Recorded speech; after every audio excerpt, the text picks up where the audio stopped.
This isn't yet another example of what not to do. How is this not another example of Moshe getting it wrong again? Do you see what I'm saying? Like, we see Abraham do this. Every single time he gets it wrong. Every single time. I think I do understand what Monica's saying. I guess, but that's again. It brings me back to kind of where I was before. That's someone who's examining this text from the background of someone who's really versed in the ways of academia. And that's not, no, but that's not, I don't mean that as a criticism, and often, what I mean is that, no, but, okay, let me rephrase that. That is just, I give too much credit. You were right, you had it right the first time. I give too much credit to academia by saying that is a very... No, I think my language is influenced by academia, but I believe the ideas, the ideals are in here. I mean, I started thinking this way and doing this when I was barely an undergrad and didn't know what I was doing. I found Midrash. I found, all sorts of things. But if you're in a community that attempts to live by this scripture, you cannot base a community on that level of meta, that level of... You can only create a community, you can only run a family with binary thinking. Right. Like, we do not do this in this house. Right, exactly. Right. It's rule book versus text versus yeah. Right. No, this is a problem. You're right. It is a problem when it comes to how do you raise a family, how do you create and raise and maintain a family. Right.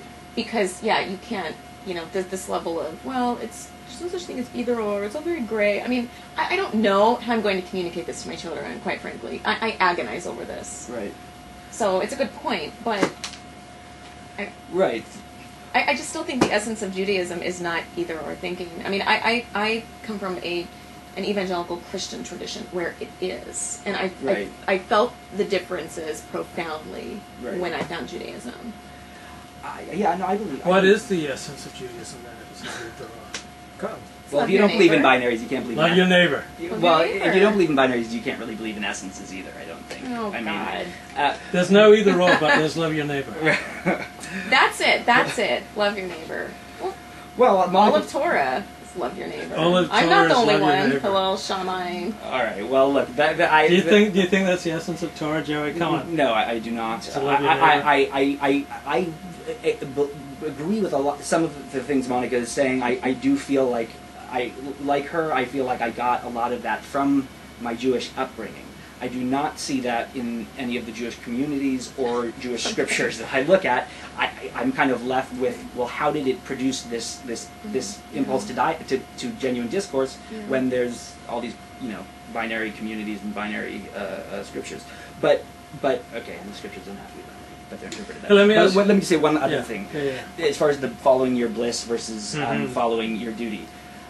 There is, I think, a vast chasm between following your bliss and following an externally imposed duty, which is the Rebbe who there's tells a vast difference. Right. But there is also an internally imposed duty, a sense of responsibility to pursue a specific program that you have defined as being your calling, and then that's where. And how easy is it to fool yourself and say, "I'm really following my duty" when all you're doing is following what you do? Oh, incredibly easy. That's why I say it's hard to think for yourself. That's why you can't create a community based on people following the bliss. Right. Well, I think communities are kind of ass generally, but like and that's why.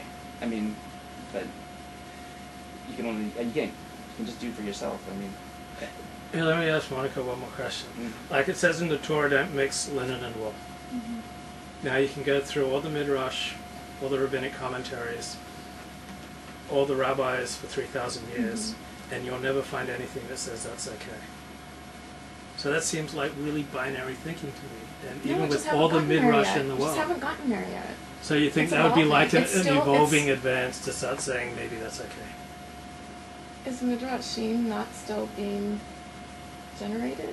Do you think Midrashim is still being generated? So like when in a way, Anita Diamond writes The Red Tent, you think that's Midrash? No, I think it's Midrashic. It's Do you not think Midrash is still with a being clap. generated? I think Midrashic ideas and Midrashic texts that are important and valuable and necessary to understand Torah in today's world I think that's what's happening. It's not the same thing, but it's a similar idea. If that, I think, if I can be presumptuous, I mean, I think that I totally what you said about what you got from Judaism. Not only do I have no reason to doubt you, I have reason to believe you, because as I said, I feel like I understand that. I think personally that it's a mistake to assume that what you got, that what we got from it, is the true essence of it, and that, yeah, is the essence of it. I think that there are infinite interpretations, and everyone in the problem and communities develop their own interpretations, and that becomes the truth for them. And Judaism has been dominated by people who thought debate's fine, but our interpretation is. But not every interpretation is okay. I mean, yeah, I'm not going to say my interpretation is the only. I think it's a big part of Judaism. That's what I've gotten. That's what I see. So that's my argument. But I'm aware that there are other ways to look at it. Yeah, there are, and those ones are the. I mean, that's what I'm saying. Like, I don't know if you mentioned already in your blog your recent experience. You can talk about it just at the end of the show. Okay, so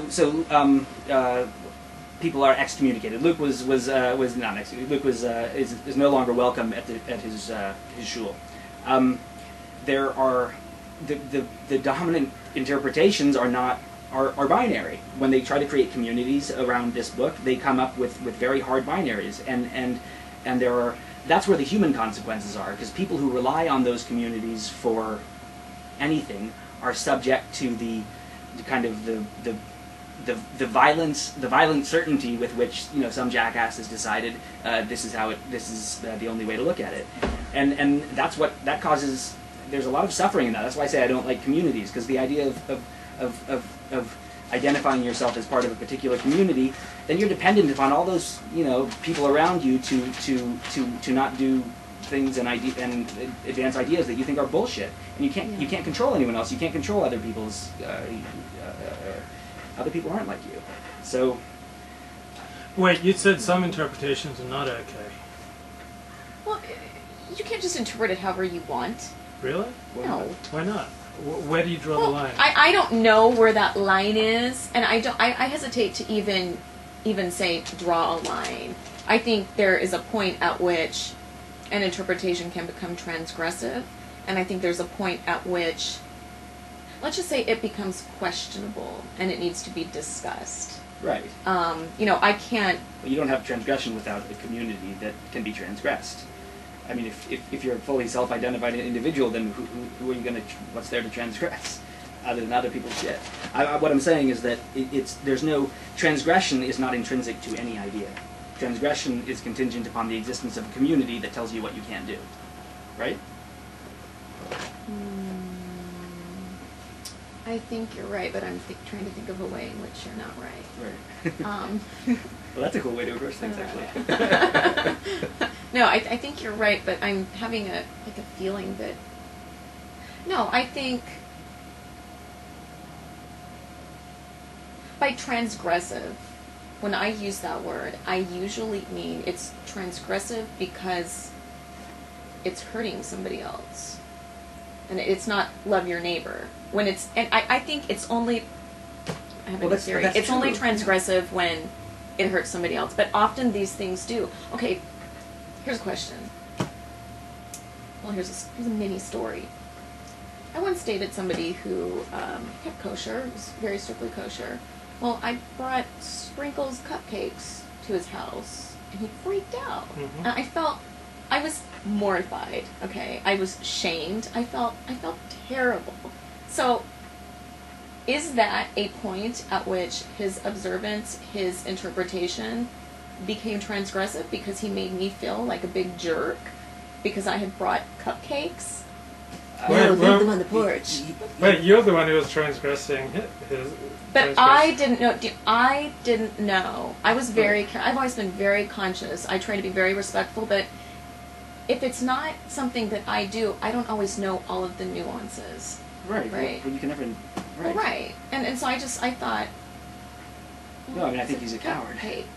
Well, I think why? What? You hurt him? Why? Okay, you're right. Transgression is when you hurt someone. Luke, hurt the poor members of a particular shul